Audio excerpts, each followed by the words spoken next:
നമ്മളുടെ ഏറ്റവും അടുത്ത ആൾക്കാരോട് നമ്മൾ സോറിയും താങ്ക് യു ഒക്കെ പറയാറുണ്ടോ?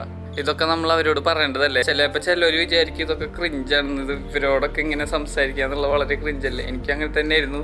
ഫോർ എക്സാമ്പിൾ, ഞാൻ ഇന്ന് രാവിലെ അനിയനായിട്ട് അജുവിനായിട്ടൊരു വഴക്കുണ്ടായിരുന്നു, ചെറിയ കാര്യം പറഞ്ഞിട്ടാ. പക്ഷെ എൻ്റെ ദേഷ്യത്തിൽ ഞാനിങ്ങനെ കിടന്ന് വാദിക്കായിരുന്നു. പക്ഷെ എനിക്ക് കുറച്ച് നേരം കഴിഞ്ഞപ്പോൾ ഭയങ്കര റിഗ്രറ്റ് ഫീൽ അടിച്ചു. അപ്പോൾ ഞാനിങ്ങനെ ടെക്സ്റ്റ് ചെയ്തു, വിളിച്ചു പറഞ്ഞൊന്നുമില്ല, ജസ്റ്റ് ടെക്സ്റ്റ് ചെയ്തു.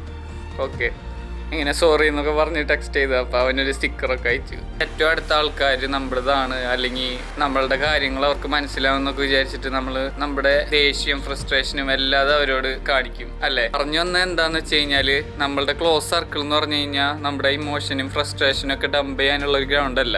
അവരാണ് കൂടുതൽ നമ്മളുടെ നല്ല വേർഷൻ ഡിസേർവ് ചെയ്യുന്നത്.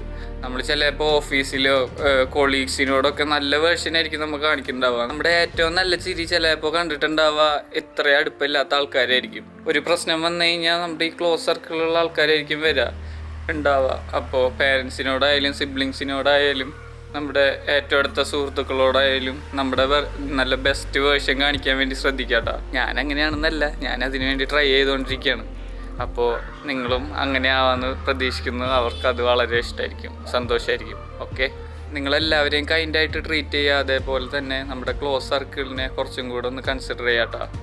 ഓക്കെ, അതാണ് ഇന്ന് പറയാൻ വന്നത്. ഈ കാര്യത്തിനെ കുറിച്ചിട്ട് നിങ്ങളുടെ വിലയേറിയ അഭിപ്രായങ്ങൾ കമൻറ്റ് ചെയ്യാട്ടോ. അപ്പോൾ this is day 14 of 100 daily short videos. അപ്പോൾ നാളെ കാണാം. Bye bye.